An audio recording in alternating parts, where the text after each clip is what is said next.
Episode 96 to 100। मोक्ष हल्का मुस्कुराते हुए बोला, क्या चल रहा है? कुछ भी तो नहीं। तुम्हें ऐसा क्यों लग रहा है कि मैं कुछ ट्राई करने की कोशिश कर रहा हूं? राहत उसे इग्नोर कर जाने लगी। वह वॉशरूम के पास पहुंची और एकदम से बोली, सुनो मिस्टर, ये आधे नंगे होकर यहां मत घूमो। जाकर कपड़े पहनो। मोक्ष इस तरह राहत के करीब आकर खड़ा हो गया और बोला, क्यों? ये मेरा रूम है। मैं यहाँ कपड़े पहनकर घूमूं या बिना कपड़ों के, इट्स नॉट माई प्रॉब्लम। राहत गुस्से से बोली, अच्छा, पर याद है कि नहीं कि अब हम दोनों की शादी हो गई है। और अब ये मेरा भी रूम है। और अगर इतना ही तुम्हें बिना कपड़ों के घूमना है ना, तो जाकर अपनी महबूबा के सामने घूमो। शायद उससे वह इम्प्रेस हो जाए। पर मैं नहीं होने वाली, समझ में आई बात? इतना कहकर गुस्से से राहत ने मोक्ष को दूर धकेला और अपने बालों को झटकते हुए वहां से वॉशरूम में चली गई। मोक्ष राहत को ऐसे जाते देख अपने बालों में हाथ फिराते हुए बोला, ये अदा, जाने मन। तुम्हारी एक एक हरकत मेरी जान ले रही है। पर बहुत जल्द तुम्हें भी अपना दीवाना बना दूंगा। शुरुआत तो अच्छी है, आगे आगे देखो होता है क्या। राहत ईशानी और मोक्ष के साथ कॉलेज पहुंची। वह तीनों एक ही कार से कॉलेज आए थे। जैसे ही राहत कार से बाहर आई, तो ईशानी के साथ तेजी से कॉलेज की तरफ बढ़ गई।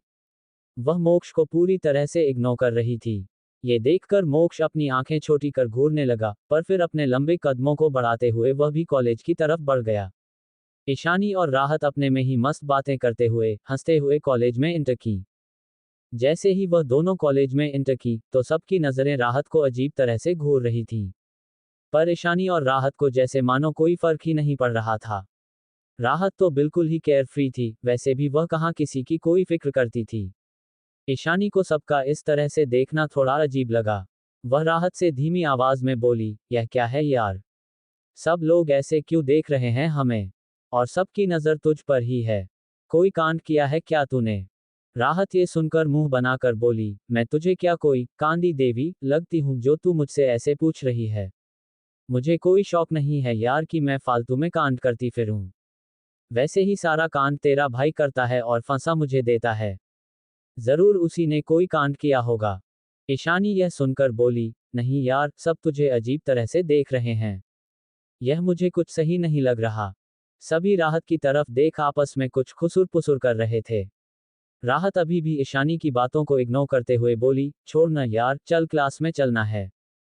वह दोनों आगे कॉरिडोर से होते हुए क्लासरूम की तरफ जा रहे थे कि तभी उनकी नजरें एक जगह इकट्ठा हुए भीड़ पर गईं। ईशानी ये देखकर बोली, अरे वहां कॉलेज फॉर्म पर कुछ है क्या? लगता है कोई नोटिस आया है क्या?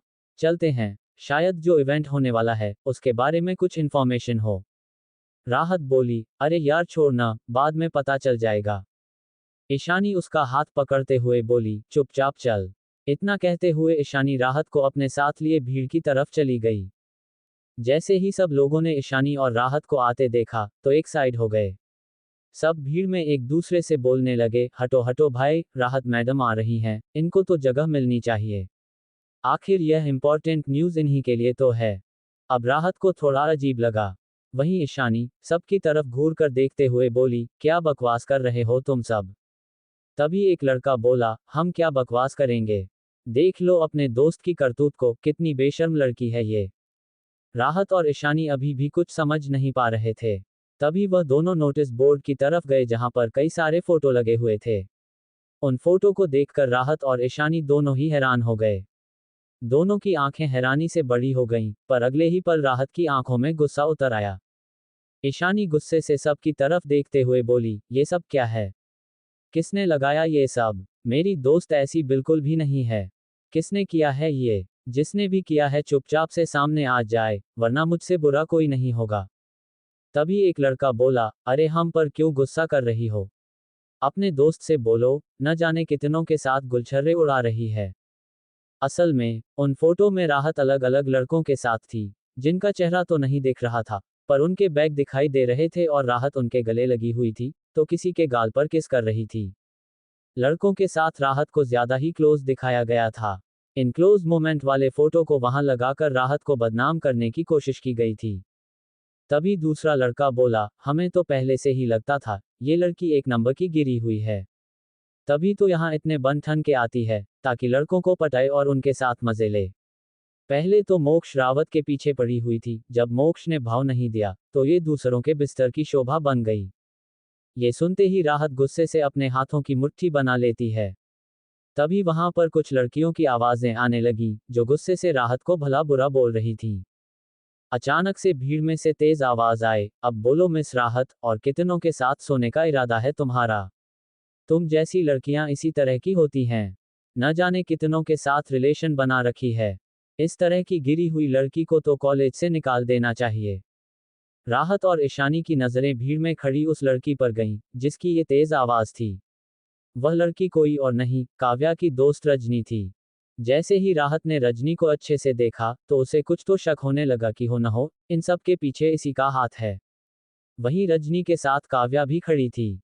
वह अपने मासूम आवाज में बोली, क्या रजनी? ऐसे मत बोल, मुझे नहीं लगता कि मेरी बहन ऐसी होगी।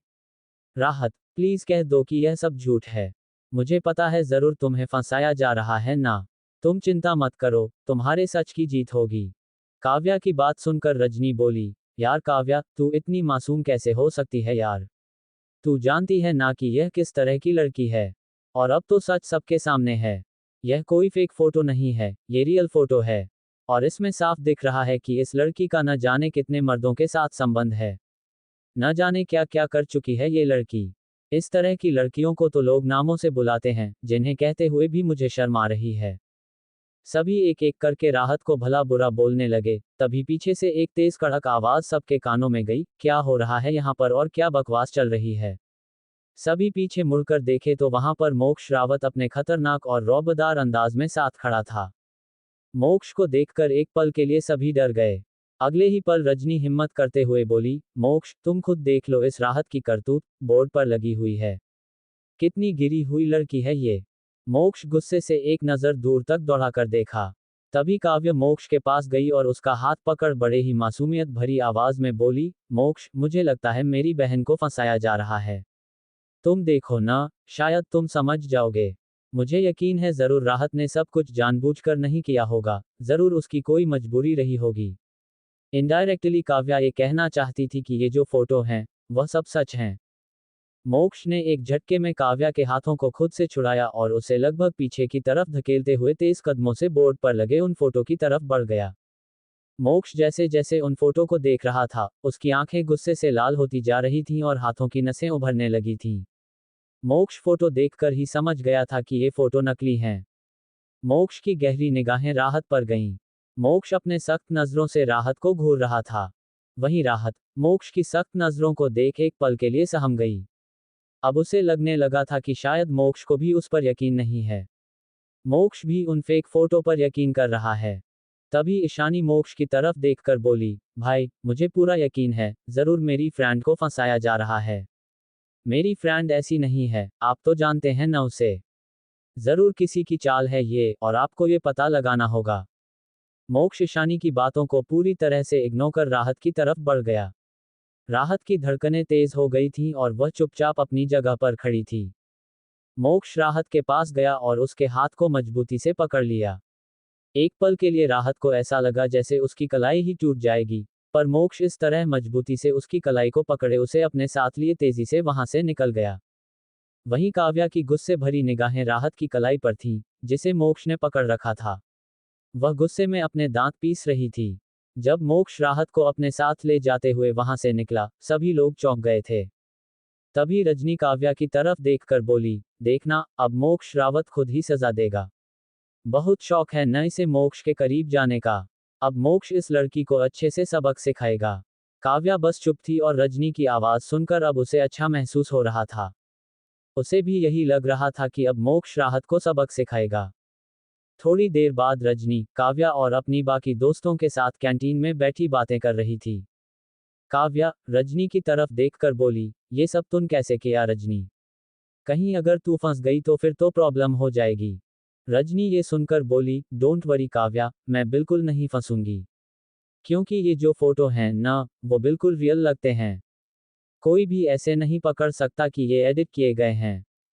क्योंकि मेरा एक खास दोस्त है, वह इस तरह से एडिट करता है कि कोई पकड़ नहीं सकता। इसलिए तुम बेफिक्र रहो और बस तमाशा देखो। बहुत उड़ रही थी न ये राहत, अब इसका मजाक बनेगा। जल्द ही इसे इस कॉलेज से धक्के मारकर निकाल दिया जाएगा। और फिर मोक्ष भी इसे अपनी लाइफ से बाहर निकाल देगा। उसके बाद तुम और मोक्ष हमेशा के लिए एक हो जाओगे। राहत नाम की मुसीबत तुम दोनों की लाइफ से बहुत दूर चली जाएगी। रजनी की कही एक एक बातें काव्या को अंदर ही अंदर बहुत खुश कर रही थीं। वह अपने मन में बोली, मुझे नहीं पता रजनी, कि तुम्हारी सच्चाई सामने आएगी या नहीं। अगर सच सामने आ गया, तब भी उसमें मेरा कोई नुकसान नहीं है। और अगर नहीं भी आया, तो मेरा तो फायदा ही फायदा है। उसे राहत नाम की मुसीबत से पीछा छूट जाएगा और मोक्ष की लाइफ से भी वो दूर चली जाएगी। मुझे पता है ये सब देखकर सरिता आंटी कभी भी उसे अपने घर में तो नहीं रहने देंगी।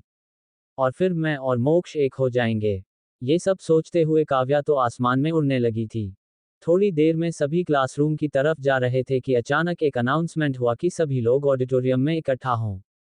ये सुनते ही काव्या रजनी से बोली, हम सबको वहां क्यों बुलाया जा रहा है?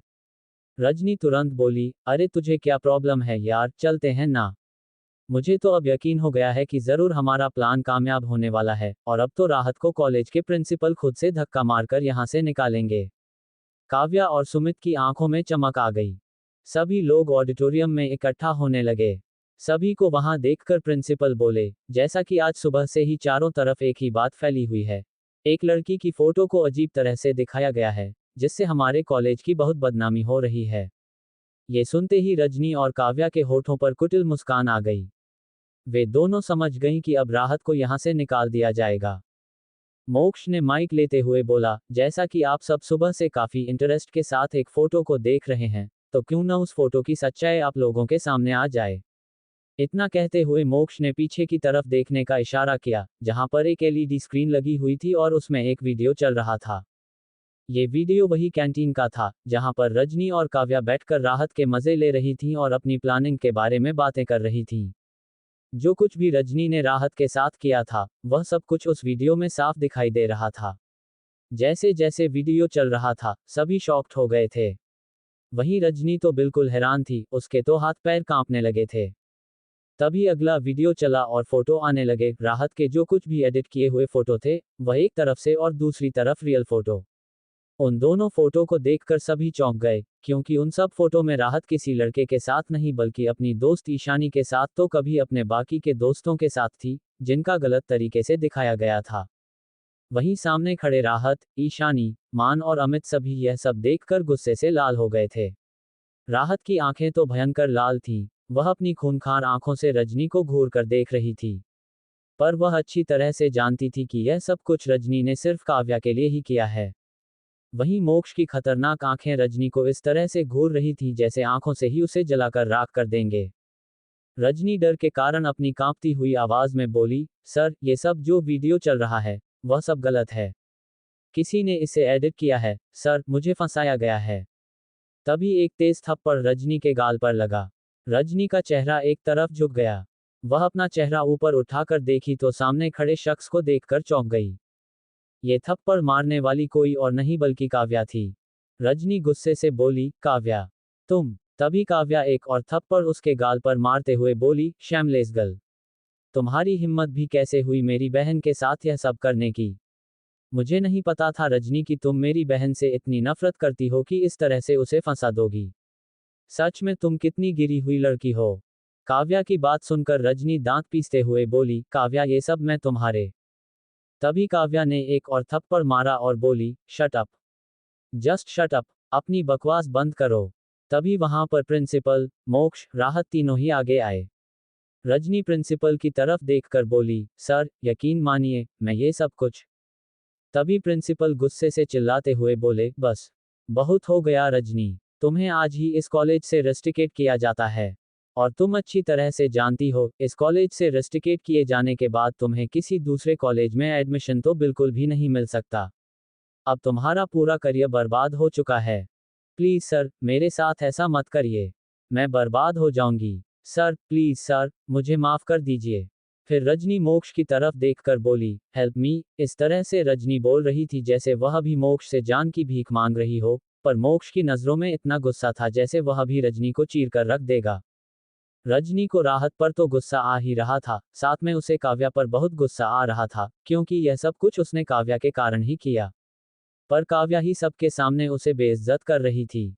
अब उसे गुस्सा आ रहा था कि आखिर उसने काव्या की हेल्प क्यों की। रजनी राहत के पास गई और बोली, राहत प्लीज मुझे माफ कर दो। मैं बहक गई थी। प्लीज प्रिंसिपल सर से बोलो ना कि वह मुझे यहाँ से रेस्टिकेट ना करें। राहत रजनी की तरफ गुस्से से देखते हुए बोली, तुम्हें शर्म नहीं आई? एक लड़की होकर दूसरी लड़की की इस तरह से सरेआम बेइज्जती करते हुए। अगर आज सच सामने ना आता तो अब तक तुम मुझे ना जाने क्या क्या बोल चुकी होती, और मैं तो पूरी तरह से बदनाम हो चुकी होती। तुम्हारी जगह आज मुझे इस कॉलेज से निकाला जाता। पर देखो, सच्चाई की हमेशा जीत होती है और बुराई की हार। तुम्हें तुम्हारे किए की सजा मिल चुकी है और मेरे हिसाब से यह सजा तुम्हारे लिए बहुत है। अब तुम्हें अच्छी सबक मिली होगी कि तुम दोबारा ऐसा कुछ नहीं करोगी। रजनी गुस्से में अपने हाथों की मुट्ठी बना लेती है। अभी भी उसके मन में जो राहत के लिए नफरत थी, वह कम नहीं हुई थी। वह एक बार फिर राहत से बोली, राहत, मैं जानती हूं कि मैं गलत हूं। प्लीज मेरी हेल्प कर दो, मैं दोबारा ऐसा कुछ नहीं करूंगी। तुम्हें कभी परेशान नहीं करूंगी। तभी ईशानी ने एक थप्पड़ खींचकर रजनी को मारा और बोली, दोबारा करने के लायक तुम बचो तब ना कुछ करोगी। निकल जाओ यहाँ से। प्रिंसिपल सर ने कहा, ना, तुम जैसी लड़की के लिए इस कॉलेज में कोई जगह नहीं है। मेरी दोस्त को बदनाम कर रही थी। वहीं मोक्ष चुपचाप खड़ा था, पर उसकी खतरनाक नजरें बता रही थीं कि जरूर यह सब इतनी आसानी से खत्म नहीं होने वाला था। जरूर वह कुछ खतरनाक सोच रहा था। क्या, ये तो आने वाला वक्त ही बताने वाला था। रजनी वहां से जाने लगी, पर जाते हुए वह गुस्से से काव्या को घूर कर देख रही थी। काव्या जैसे ही रजनी को खुद की तरफ ऐसे गुस्से से देखते हुए पाई, तो अपनी नजरें इधर उधर चुराने लगी। रजनी जाती हुई अपने मन में बोली, काव्या, ये तुमने ठीक नहीं किया। तुम्हारे कारण मैंने सब कुछ किया और तुमने मुझे ही फंसा दिया। मैं तुम्हें नहीं छोड़ूंगी, काव्या। फिर एक नजर वह राहत की तरफ देखी और दांत पीसते हुए मन में बोली, और राहत, तुमसे भी मैं बदला लेकर रहूंगी। तुम्हारे कारण आज मुझे इस कॉलेज से निकाला जा रहा है। तुम्हें इसका हिसाब तो देना ही पड़ेगा। रजनी गुस्से से तमतमाते हुए कॉलेज से बाहर आई। वह अपने ड्राइवर को कॉल करके बुलाने वाली थी। असल में रजनी भी अच्छे खासे घर की थी और अपने माँ बाप की इकलौती संतान थी, जिस कारण वह बहुत ही घमंडी और नकचड़ी हो गई थी। रजनी एक साइड खड़े अपने ड्राइवर के आने का इंतजार कर रही थी कि तभी एक ब्लैक कलर की कार वहां आए और रजनी के सामने रुक गई। रजनी उस कार को ऐसे रुकते देख थोड़ा चौंक गई। वह कुछ बोलती, इससे पहले ही कार का डोर ओपन हुआ और अगले ही पल एक आदमी रजनी की कलाई को पकड़कर एक झटके में अंदर खींच लिया और कार का डोर बंद हो गया। वह कार तेजी से वहां से निकल गई। शाम को सभी साथ में घर आए, जहां ईशानी आज बहुत खुश थी, पर उसके साथ ही साथ उसे रजनी पर हद से ज्यादा गुस्सा आ रहा था। लेकिन उसे इस बात की खुशी थी कि उसके भाई ने राहत की साइड ली थी। वहीं मोक्ष के चेहरे पर कोई भाव नहीं थे। उसे अभी भी अंदर ही अंदर रजनी पर बहुत गुस्सा आ रहा था। राहत, जो कि बिल्कुल शांत थी, उसे देखकर कोई नहीं बता सकता था कि उसके मन में क्या चल रहा है। ईशानी और मोक्ष दोनों ही हॉल में बैठ गए, पर राहत सीधे वहां से अपने रूम में चली गई। ईशानी और मोक्ष कहीं न कहीं समझ चुके थे कि राहत को अभी कुछ वक्त अकेले रहने का मन होगा। वहीं राहत रूम में आई और बेड पर बैठ गई। आंखें बंद कर वह बैठी हुई थी और उसकी आंखों के सामने दिन भर में जो कुछ हुआ, वह सब कुछ आने लगा। उसे सबकी बातें याद आ रही थीं कि कैसे सब लोग उसके कैरेक्टर पर उंगलियां उठा रहे थे।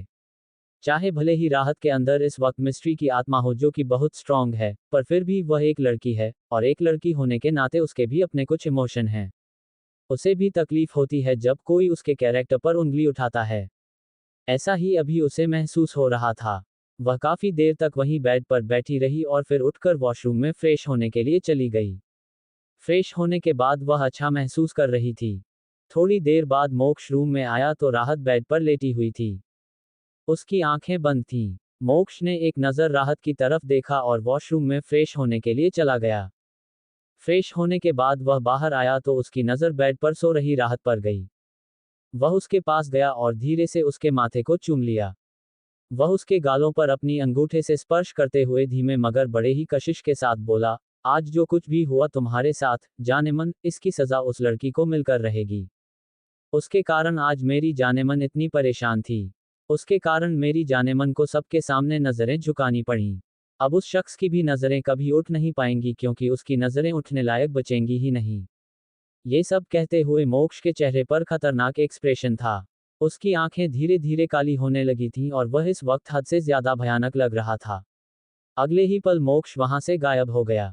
एक बंद फैक्ट्री के अंदर एक रूम में एक लड़की को चेयर से बांधा गया था और बुरी तरह से उसे मारा जा रहा था। वह लड़की दर्द से कराह रही थी और रोते हुए खुद को छुड़ाने की कोशिश कर रही थी। वह कराहते हुए बार बार बोल रही थी, प्लीज मुझे छोड़ दो। तुम लोगों ने मुझे क्यों किडनैप किया है? तुम लोगों को पता नहीं है कि मैं कौन हूँ। मुझे जाने दो। मैंने क्या गलती की है? आखिर मैंने तुम लोगों का क्या बिगाड़ा है जो तुम लोग मेरे साथ ऐसा कर रहे हो? पर कोई भी उसके सवालों के जवाब नहीं दे रहा था। दर्द के कारण उस लड़की की चीखें पूरे गैराज में गूंज रही थीं। उसे बुरी तरह से बैल से मारा जा रहा था। तभी एक शख्स के भारी कदमों की आवाज सबके कानों में गई। वहां के सारे गार्ड्स एक तरफ खड़े हो गए। वह लड़की, जो कि दर्द से बेहाल थी, धीरे से अपनी बंद हो रही पलकों को ऊपर उठाकर सामने से आ रहे शख्स की तरफ देखने लगी। उस शख्स को देखते ही उस लड़की की आंखें हैरानी से फैल गईं और एकदम से उसके मुंह से निकला, मोक्ष रावत। तुम यहाँ। मोक्ष अपने खतरनाक एक्सप्रेशन के साथ उस लड़की के सामने आया और अपने दांत पीसते हुए बोला, तुम जैसी लड़की मेरा नाम लेने के लायक नहीं हो। तुमने बहुत बड़ी गलती कर दी है, रजनी, मेरी जाने मन पर उंगली उठाकर। तुम्हारी हिम्मत भी कैसे हुई उसे बदनाम करने की? अब तुम्हारा टाइम ओवर। इतना कहते हुए मोक्ष ने वहीं खड़े गार्ड्स की तरफ देखा और कुछ इशारा किया। जिस पर वह लड़की, यानी कि रजनी, डरते हुए बोली, नहीं नहीं, प्लीज प्लीज मोक्ष, प्लीज मेरे साथ ऐसा मत करो, प्लीज मुझे जाने दो, मुझसे गलती हो गई, मैं दोबारा ऐसा कुछ नहीं करूंगी। मैं वापस जाकर राहत से माफी मांग लूंगी, मैं उसके पैरों में गिर जाऊंगी, पर प्लीज मुझे जाने दो। पर मोक्ष उसकी बातें सुने बिना वहां से वापस जाने लगा। वहीं गार्ड्स अब रजनी के पास आए और उसके हाथ पैर खोल दिए। रजनी हड़बड़ाने लगी, वह जाने की कोशिश करने लगी। अगले ही पल सारे गार्ड्स ने उसे उठाया और एक टैंकर में डाल दिया जिसमें अभी थोड़ा सा पानी था। रजनी छटपटाने लगी पर अब धीरे धीरे ऊपर से ठंडा पानी उस टैंकर में गिरने लगा। वह टैंकर ट्रांसपेरेंट था, जिस कारण बाहर से रजनी की सारी एक्टिविटी दिखाई दे रही थी। वह छटपटा रही थी और बाहर आने की कोशिश में लगी थी, पर उसकी हर कोशिश नाकाम थी क्योंकि वह टैंकर ऊपर से बंद था। वह पानी इतना ठंडा था कि किसी की रूह तक को कांपने के लिए मजबूर कर दे। रजनी बुरी तरह से कांप रही थी। कुछ ही देर में वह बर्फ जैसा ठंडा पानी पूरे टैंकर में भर गया और रजनी पानी में सांस लेने की कोशिश कर रही थी, पर उसकी यह कोशिश भी नाकाम रही। धीरे धीरे पानी का टेम्परेचर और गिरता गया और वह पानी बर्फ में जम गया। कुछ ही पल में रजनी भी उस बर्फ के बीच में बुरी तरह से दबी, बेजान पड़ी हुई थी। उसकी सांसें अब धीमी होने लगी थीं और कुछ ही पल में उसकी सांसें रुक गईं। उसका पूरा चेहरा लाल हो गया था और हाथ पैर भी बुरी तरह से रेड हो गए थे। और यहाँ रजनी की दर्दनाक मौत हो गई थी। एक हफ्ते बाद, आज मुंबई के सबसे बड़े होटल हयात में एक बिजनेस पार्टी थी जिसमें मोक्ष को भी बुलाया गया था, क्योंकि रावत फैमिली का बिजनेस वर्ल्ड में सबसे ऊपर ऊंचा नाम था और उन्हें इस ऊंचाई तक पहुंचाने का काम मोक्ष का था। मोक्ष नंबर 1 बिजनेस टायकून के नाम से जाना जाता था, और आज वह राहत को भी अपने साथ ले जाने वाला था क्योंकि वह राहत को ऑफिशियली अपनी वाइफ के तौर पर इंट्रोड्यूस करने वाला था। हालांकि राहत इस बात के लिए रेडी नहीं थी, पर मोक्ष तो मोक्ष था। वह भला कब राहत की सुनता था? अपनी जिद मनवा ही लेता था। राहत गुस्से में बैठी हुई थी और मुंह फुलाए हुए मोक्ष की तरफ देखकर बोली, मोक्ष रावत, तुम एक नंबर के। इतना बोलते ही चुप हो गई। तभी मोक्ष एकदम से राहत के करीब आया, उसके चेहरे की तरफ झुकते हुए बोला, I know, I am a very handsome man, कुछ और बोलो जाने मन, क्योंकि तुम मेरे इस हैंडसम चेहरे पर ही तो फिदा हो, तुम्हें ये बताने की जरूरत नहीं है। मोक्ष की बात सुन राहत ने उसके सीने पर हाथ रखकर उसे खुद से दूर धकेलते हुए बोली, कुछ ज्यादा ही खुशफहमी में नहीं हो तुम, मिस्टर मोक्ष रावत। तुम और हैंडसम मैन कहीं से भी नहीं। एक नंबर की छछूंदर हो तुम। मोक्ष वापस से राहत के चेहरे की तरफ झुकते हुए बोला, अच्छा, क्या बुरा है मुझ में? एक्सप्लेन मी, जान ए मन। ये कि तुम्हारी शक्ल ही बुरी है। तुम्हारी नाक देखो, तोते जैसी है। मोक्ष हल्का सा अपनी नाक को टच करता है और फिर घूर कर राहत की तरफ देखता है। तभी राहत मोक्ष के गाल की तरफ इशारा करते हुए बोली, ये गाल के दोनों साइड गड्ढे पड़ते हैं, बूढ़ों की तरह। मोक्ष मन ही मन बोला, बेवकूफ लड़की, इसे गड्ढा नहीं डिंपल बोलते हैं। इसी पर तो लड़कियां फिदा हैं।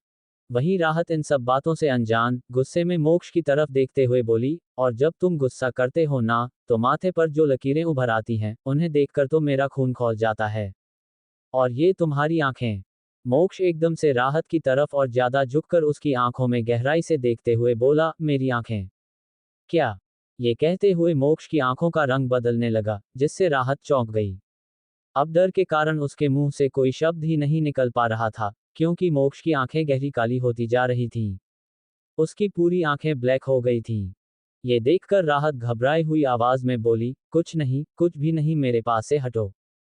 इतना कहकर वह मोक्ष को अकेला छोड़ वहां से भागते हुए चेंजिंग रूम में चली गई। राहत के जाते ही मोक्ष ने अपनी आंखें कसकर बंद की। अगले ही सेकंड जब उसने आंखें खोली, तो वे फिर से नॉर्मल थीं। वह अपनी गर्दन को अजीब तरीके से इधर उधर घुमाता हुआ बोला, इसका हिसाब तुमसे बाद में लूंगा जाने मन, पार्टी के बाद पनिशमेंट के लिए रेडी रहना। होटल हयात में देश के बड़े बड़े बिजनेसमैन आए हुए थे। सामने से आती एक लड़की को देखकर सबकी नजरें उसी पर टिक गईं। वह लड़की कोई और नहीं, रेशमा थी।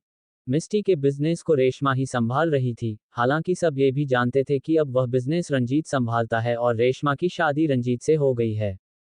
मिस्टी के जाने के बाद रंजीत टूट गया था और उसी वक्त रेशमा ने उसे संभाला था। फिर रंजीत और रेशमा ने शादी कर ली। ये सब कहानी रेशमा और रंजीत ने मिलकर सबको सुनाई थी। पर सच्चाई क्या है, ये तो आप सभी जानते ही हो। रेशमा को देखते ही वहां एक बिजनेसमैन आए और बोले, रंजीत जी नहीं आए।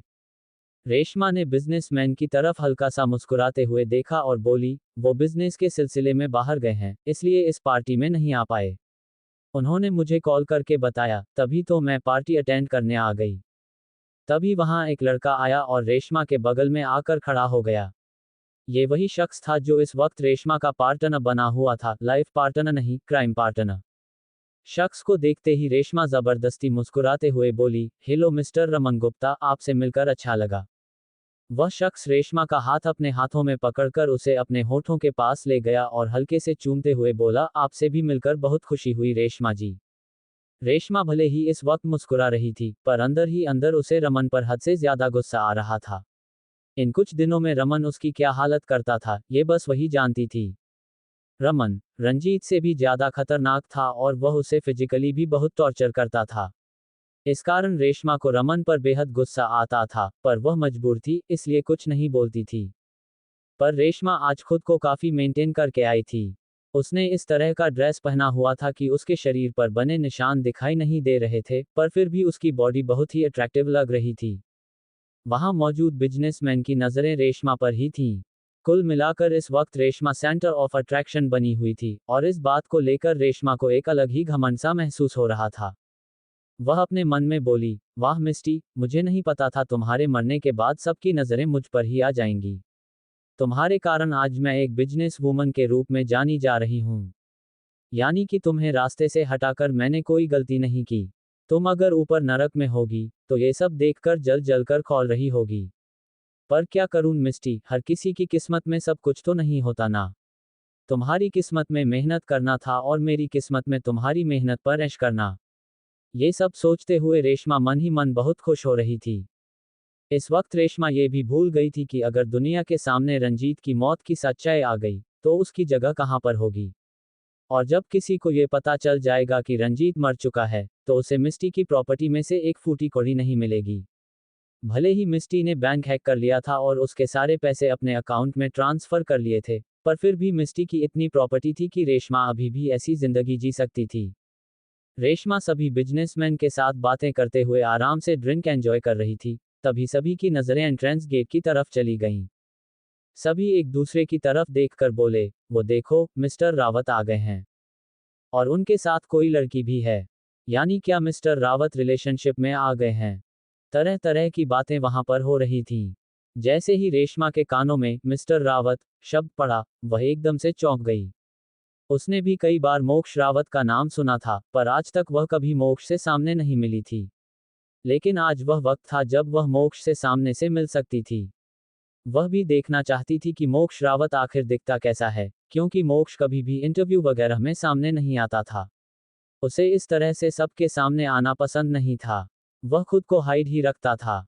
सामने से मोक्ष राहत के हाथों में अपने हाथ डाले बड़े ही एलिगेंट वे में चलते हुए आ रहा था। वहीं उसके पीछे उसका दोस्त ईशान बेटा ईशान के साथ ईशानी भी आ गई थी। वह तो ईशान ने उसे जबरदस्ती आने के लिए फोर्स किया था, वरना ईशानी आना नहीं चाहती थी। मोक्ष के हैंडसम फेस और उसकी अट्रैक्टिव पर्सनैलिटी को देखकर वहां मौजूद सारी लड़कियां आहें भरने लगी थीं। वे सभी उसे अपना बनाने के लिए बेताब नजर आ रही थीं। पर उसके साथ राहत को देखकर सभी गुस्से से जल भुन रही थीं। वहीं लड़कों की नजरें खूबसूरत राहत के अट्रैक्टिव फिगर पर ठहर गई थीं। वे सब इस वक्त राहत को अपना बनाना चाह रहे थे। मोक्ष जैसे ही सबकी नजरों को अपनी वाइफ पर महसूस करता है, तो गुस्से से लाल आंखों के साथ एक नजर सबकी तरफ घूर कर देखता है, जिससे सभी डर के मारे अपनी नजरें इधर उधर घुमा लेते हैं। वहीं रेशमा, जो कि लगातार बस मोक्ष को ही देखे जा रही थी, मोक्ष की अट्रैक्टिव पर्सनैलिटी को देखकर उसके मन में हवस की भावना जागी थी। मोक्ष जैसे इंसान को देखकर उसके मन में एक लालच आ गया था। वह अब मोक्ष को पाना चाहती थी। ऊपर से उसके एक्सप्रेशनलेस फेस रेशमा को उसकी तरफ और अट्रैक्ट कर रहे थे।